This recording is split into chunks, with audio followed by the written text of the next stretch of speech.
Yeah, it hasn't been a good couple of weeks for me, especially in NASCAR. I mean, my life was pretty good, but my favorite driver, 25 points off the cutoff mark.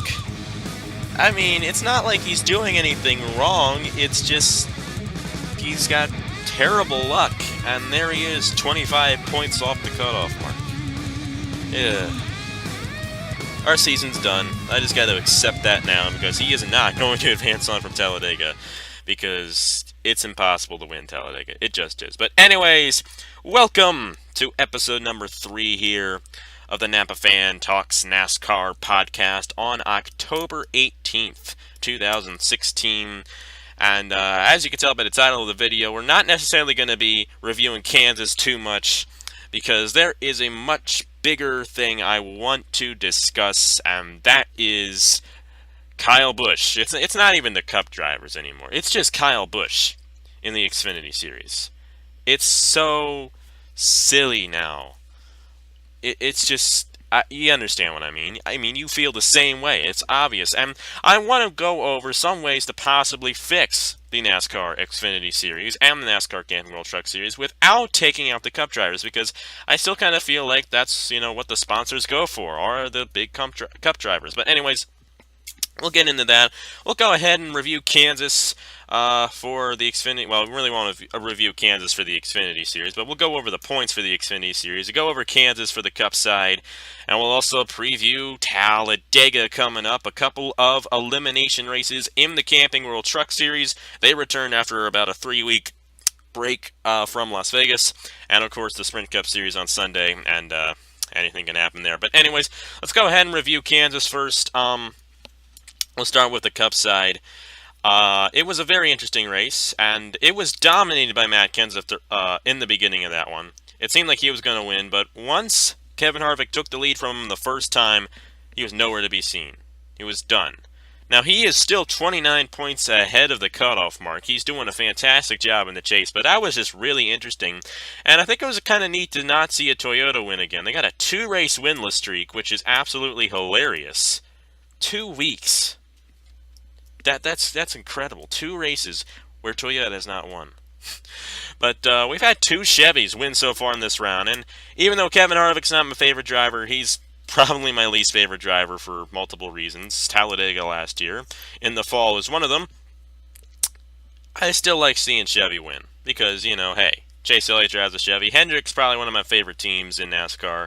And I'd like to see the Chevys do good. I mean, I don't mind Toyota. I don't mind Ford. But I like Chevy the best. I think that's just the way I am. But anyways, Kevin Harvick got the win at Kansas yesterday. And Chase Elliott probably would have won having it not been for that tire issue right after the green flag pit stop he had after he took the lead. He is now 25 points off the cutoff mark, like I said earlier, and it's not looking good for that 24 team. But that's not what we're going to talk about. We'll go over the points here. Jimmie Johnson and Kevin Harvick, they're both locked onto the round of 8. We know that. They're good to go. Matt Kenseth, like I said, 29 points ahead. Kyle Busch is 27 points ahead. Carl Edwards is 24 points ahead. Kurt Busch is 17 points ahead. I like to see him make it to the Final Four. I wouldn't mind seeing him get a championship. He's the Busch brother that I don't mind as much. He's pretty cool. Martin Truex Jr., 13 points ahead, and this is where things really get interesting. Joey Logano is currently in the top 8, but he does not have any points ahead of Austin Dillon. He only has the tiebreaker ahead of him, and it's a very tight battle there for that final position to advance on. Of course, you never know when somebody ahead of Joey Logano could get caught up in a crash at Talladega, but we'll get into that later. Joey Logano has a 0-point lead ahead of Austin Dillon for the cutoff mark, and Austin Dillon is 0 points behind the cutoff mark. Interesting way of putting it there. But anyways, Denny Hamlin, he is 6 points behind. He did not get a good run at Kansas at all. Had a problem, and that kind of hurt him there. He's 6 points behind. And the bigger story here is Brad Keselowski. He came into this race inside the top 8. Then he crashed. while trying to clear Denny Hamlin off of turn number 4. He kind of got into Denny Hamlin, checked up, and around the 2 went. And when he hit that grass, that destroyed his race car, and he was done 7 points behind for Brad Keselowski, a guy who can win at Talladega, by the way. And then you got poor old Chase Elliott, 25 points behind. Don't remind me. I just don't want to. You understand. But anyways, that's how the points go heading into Talladega. I'm not going to make any predictions because this is Talladega we're talking about. But I will say this one thing here. I really like where Austin Dillon is right now in the points. I feel like Talladega is probably one of I'm so sorry, one of his stronger racetracks in NASCAR, and I feel that he's got a pretty good opportunity to run up front and get a good amount of points on next Sunday. And I mean, if he finishes in the top 5, he is most likely.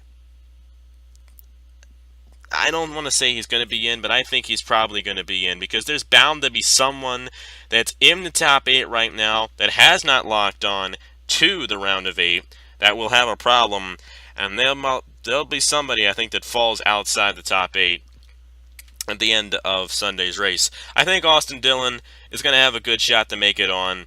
I really am not too sure about Denny Hamlin or Brad Keselowski.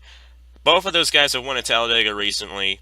And then you got Chase Elliott. He's got to win if he's going to make it on to the next round. And I really don't see that happening. Even though I predicted him to win Talladega back in my Chase predictions video, I just don't see it happening. This is Talladega. It's really hard to win there. And that's just too much pressure for him, I think. And that would have to be his first ever Cup win. But it would definitely be a big one if he got it. That would be awesome. But we're just going to have to see on Sunday. I'm definitely going to be watching. I'm not going to be doing any school during Talladega like I did yesterday. Or I'm recording this Monday, like Sunday when I was trying to watch the Kansas race, but I had to do a little bit of school. I'm going to make sure that I don't have any school to do so I can watch that Talladega race because I'm definitely watching that one. I'm also going to be watching the one in the Truck Series, and this is a big one here. We have not talked about the Truck Series in a while. That's because they've had a 3-week break. Well, we have ourselves an elimination race coming in to Talladega. We have William Byron already locked on to the round of 6 for the Camping World Truck Series. He is good to go no matter what. Then you got the rest of these guys here, and this is Talladega. This is just as crazy as the Cup side will be. However, it's a little simpler for the Truck Series because the cutoff mark is 15 points behind, starting with Daniel Hemrick and John Hunter Nemechek. Those are the two guys who are in the cutoff spots right now, but they're both 15 points off the cutoff mark. Now, it's very possible that either Daniel Hemrick or John Hunter Nemechek could win at Talladega, and if they do, that screws everything up for guys like Johnny Sauter, Timothy Peters, who are really close to that bubble line. Not points-wise, but they're running 5th and 6th in the points. But anyways, it is possible that even someone like Christopher Bell or Matt Crafton, guys who have they have 25 points ahead of the cutoff mark, could miss it. But looking at these points, it might not be as crazy as the Cup side. But I think Timothy Peters, I think he's good to go. He's really good at Talladega. I mean, he's won there the past 2 times in the Truck Series, but we're just going to have to see. It's Talladega. You can't predict it. But Daniel Hemrick and John Hunter Nemechek, they're going to have to win if they're going to make it on to the next round. And, hey, those 2 guys can win. Trust me. They have a very good shot at winning on Saturday in that race. On Fox, by the way, and I'm going to be watching that one because that is going to be a very good race. It's going to be an elimination race, and you got to be good. You got to keep yourself out of trouble if you want to advance on to the round of 6. Yes, that's what it is. But anyways, we're going to go ahead, move on to the Xfinity Series now. And this is the main topic of this week's podcast. Anyways, we'll go ahead and go over with the points here.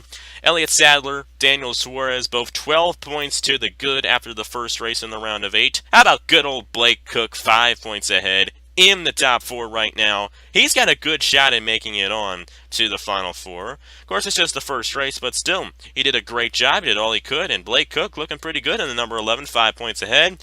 And Justin Allgaier has the tiebreaker, I do believe at least, on Eric Jones for the final spot, even though they are tied in the points.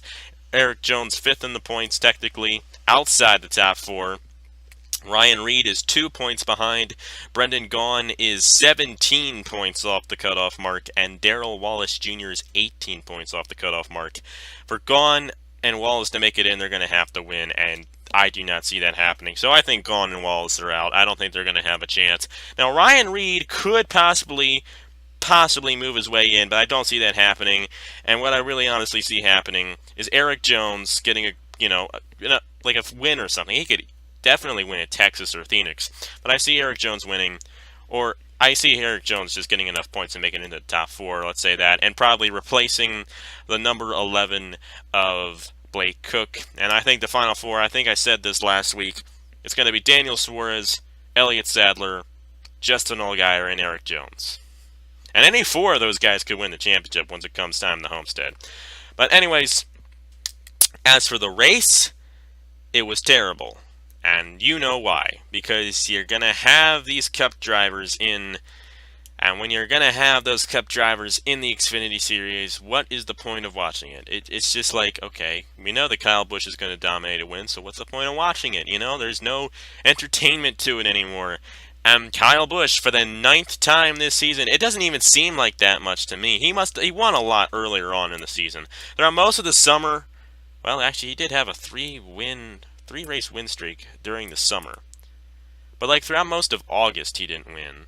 And he won that race at Richmond, but since then he hasn't been in any races. But still, Kyle Busch, 9th win of the season, dominated. Nobody could ever catch up to him. And I mean, for me, I was like, I try to be okay with it, you know. I don't try to be all like, you gotta get him out, you can't have him in, ban them, blah, blah, blah, blah. I'm not like that. I don't want to be like that. But I want it to be entertaining. Now, I think, you know, the reason why they haven't, like, banned them is because, I mean, even here, I think that Brendan Gaughan said, like, I like racing with the Cup guys. It's kind of neat for these younger drivers to actually have the experience to race with the Cup veterans. Just think of it from their standpoint. You know, when you race alongside Kyle Busch, you know, and you beat Kyle Busch, you feel good, man. You feel good. But, like, if you beat, say, Elliott Sadler, it's like, you still feel good because you won, but it's like, it's not as rewarding. Because Elliott Sadler, nothing against him, just isn't as good as Kyle Busch when it comes to the Xfinity Series, you know? But the whole thing is, nobody ever beats Kyle Busch. And I think that's why people are starting, what am I saying? This has been going on for years now. And I think this is why NASCAR is starting to look into it, because today is, for the time I'm recording this is Monday, so yesterday for you guys, NASCAR Chief Vice President, I do believe, is that what he is? Executive Vice President Steve O'Donnell indicated that they were really looking at possibly limiting Cup drivers in the Xfinity and the Camping World Truck Series, and he noted the fans. You know, I'm surprised it took him this long to figure it out. But he noted that the fans have really said, you know, of course, if you look at the YouTube comments on every Kyle Busch win in the Xfinity Series, look at the dislikes on those videos. You kind of understand that we obviously don't want it anymore. And he said this: we've heard from the fans, it's interesting. It's been a balance throughout the years. Well, the past few years it really hasn't. I don't really think we've dealt with it too well. We've always had Sprint Cup drivers come into the Xfinity Series and sometimes dominate, back in the Mark Martin days. Back then, there wasn't YouTube. As the sport has evolved, one of the great things is we've gotten more of a fan following in the Xfinity and Camping World Truck Series. I follow the Truck Series a lot, by the way. And by the way, I am quoting Steve O'Donnell here on this one. They like seeing those drivers come up through the ranks, and it's our job to make sure that Xfinity Series is where names are made. Really? Well, at least you got the right point, man. We've got to do that on the racetrack. Hey, you're really starting to get it, man. I really like this. That is something we're taking a really hard look at for the next year. I'd say stay tuned. Not reading this right, sorry. We're going to look at and probably have something to announce fairly soon. This was Monday. This was yesterday for you guys, Monday today for me. I am actually surprised that that NASCAR is finally seeing how we just don't really like Kyle Busch winning every Xfinity Series race. It took them this long to figure it out. Now, the whole problem is, like I said, I don't really want to take Cup guys out of the Xfinity Series. I do not want to do that. But there's got to be a better way to do this. And something earlier on in the season, when Fox was doing the Xfinity Series and all that, Larry McReynolds pointed out here, it's not the Cup drivers in the Xfinity Series. It's the Cup teams, and the Cup drivers driving for the Cup teams. These Cup drivers, Kyle Busch, Joey Logano, Brad Keselowski, they always drive for the big teams. They got the best equipment and all that, and that's why they dominate, because they got the best equipment. And of course, they're great drivers as well. I've had this in my head for a couple of years, and one way I thought could work is to not ban the Cup drivers, but ban them from driving for these really good teams with really good equipment. And this is actually a really great idea when you think about it too, because, this is what it is. Let me just tell you it before I say how great of an idea it is. You have the Cup drivers. They want to race in the Xfinity Series. You don't ban them. You can't really do that. I don't want to do that. However, they cannot drive for their big teams. They can't drive for Joe Gibbs. They can't drive for Penske. Instead, they drive for teams.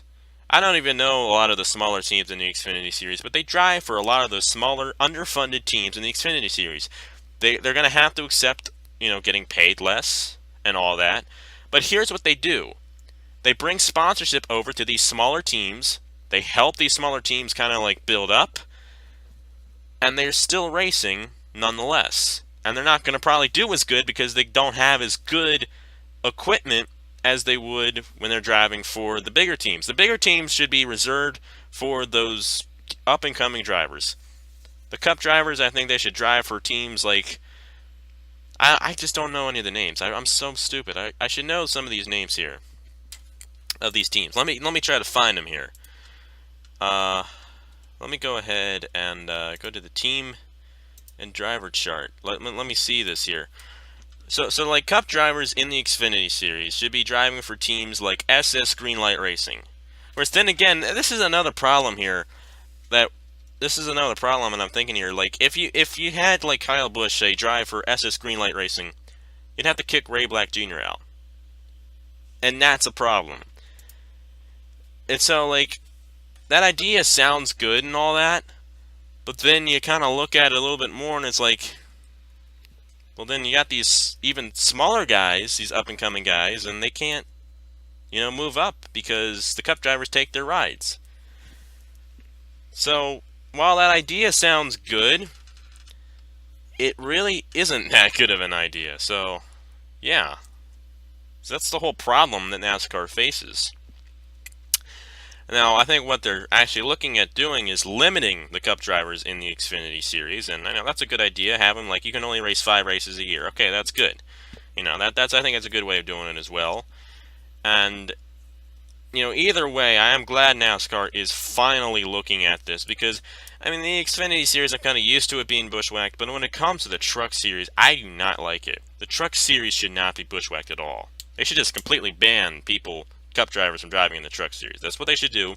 They should allow Cup drivers to drive in the Xfinity Series, but for a limited basis. I think that's how they should do it. Never mind what I said about the Cup drivers driving for the smaller teams.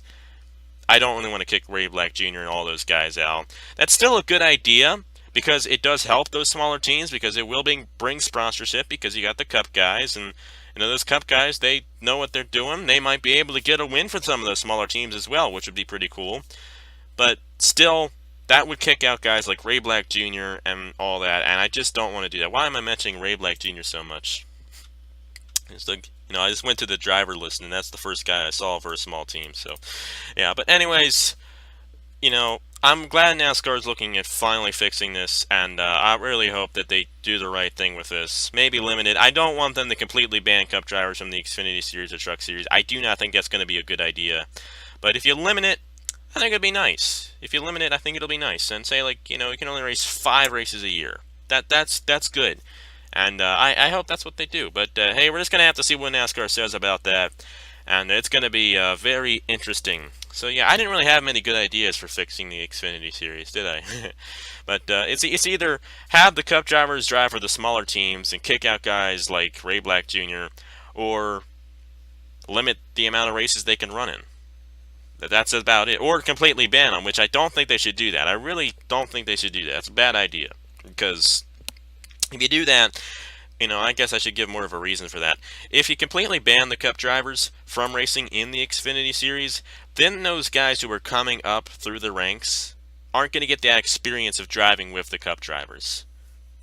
And I think that's one good thing about the Xfinity Series, and I like that about the Xfinity Series because they actually get the opportunity to drive with the big name drivers. I think that's a cool thing about the Xfinity Series. I think in the Truck Series they should completely ban it, but in the Xfinity Series they should limit it. You know what? That's what it should be. So yeah, I didn't do a good job in making any good changes. I really wasn't thinking about it, but hey, you know what? I think I finally came up with a good idea. Completely ban it in the Truck Series. In the Xfinity Series, limit the Cup drivers from how many races they can run. So yeah. Anyways, that is it for me for this week here on the Napa Fan Talks NASCAR podcast. I hope you understood what I was trying to say. Sometimes I don't understand what I'm trying to say, and I can ramble on about things and not know what I'm saying. But hey, you know what? I really hope NASCAR fixes the Xfinity and Truck Series. It would be cool if the Xfinity Series had an Xfinity Series regular win all the time. I don't think that's going to happen. But hey, if we limit the Cup drivers, you know what? It might happen. A little more frequently, at least, and it'll be a little more entertaining. But beyond the fact, though, this chase format has definitely got me more interested in the Xfinity Series from past years. And beyond the fact of if a Cup driver is dominating, you still have that action of the chase going on. But yeah, we got ourselves Talladega this weekend, and watch out for your favorite driver. If he's not locked on, he might not be moving on. We're just going to have to see what happens over the weekend, and next week I'm going to talk about all the carnage and all the craziness that happened at Dega, and it's going to be a pretty interesting weekend. But anyways, thank you guys very much for watching. We got ourselves the Turkey Hill Series from Charlotte coming tomorrow, and then on Saturday we have ourselves the Turkey Hill Series from Michigan, and I think Friday night we got signups as well, so yeah, stick around for that. Anyways, thank you guys very much for watching, and I will see you guys later.